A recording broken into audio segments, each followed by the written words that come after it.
She was sitting on a striped beach towel. We remembered that she seemed woefully unprepared, having brought only a small mesh beach bag.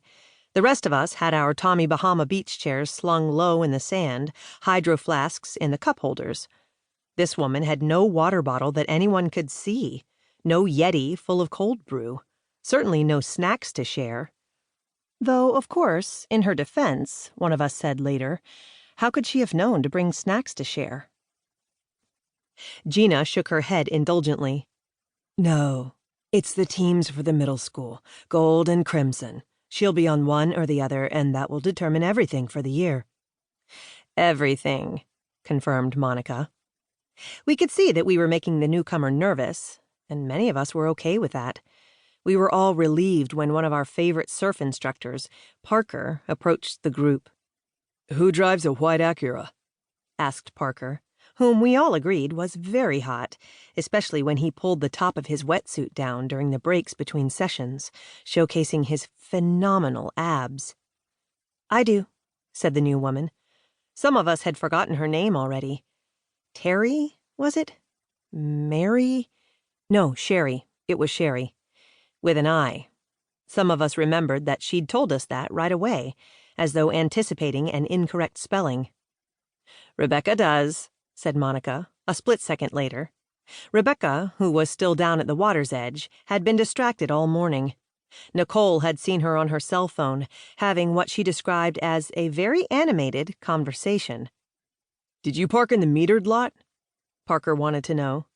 We all heard Sherri say that she wasn't in the metered lot, she was in the overflow. She hadn't known to get here early. Rebecca, of course, had known. First spot closest to the bathroom. I'm sure Rebecca got a meter, Monica told Parker. I think she got backed into, said Parker. Chloe said she saw someone leaving a note. I'll tell her, said Dawn, smiling openly at Parker. The kids started to come out of the water for their snack break, pulling their surfboards behind them. Rebecca's daughter, Morgan, tripped over her board's leash and landed in the sand, not quite face down, but close enough.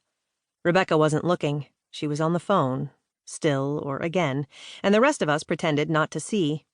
Although, really, wasn't Morgan Coleman's awkward stage lasting quite a long time?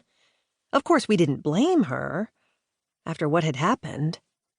When camp was over, many of us stayed at the beach for the afternoon.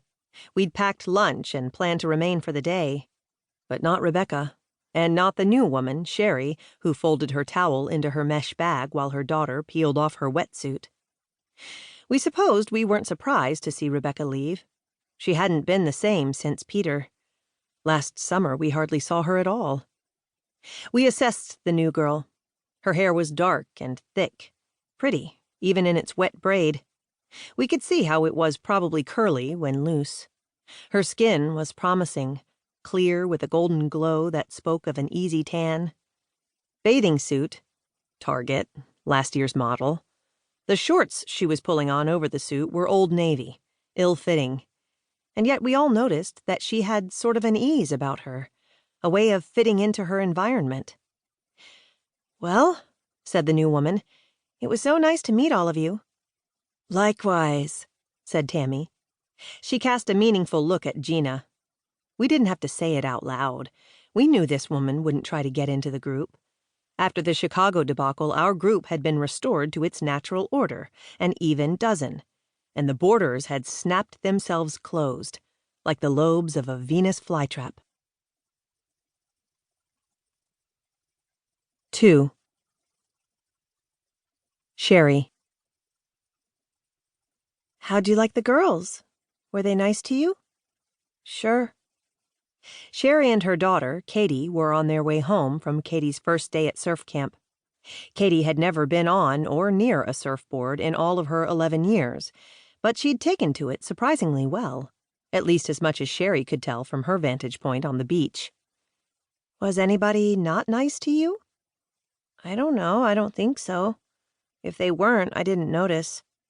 Sherri looked in the rearview mirror, perplexed. During the daytime, Katie seemed to be fantastically unaffected by everything that had happened before the two of them moved to Newburyport. Was her nonchalance simply a coping mechanism, masking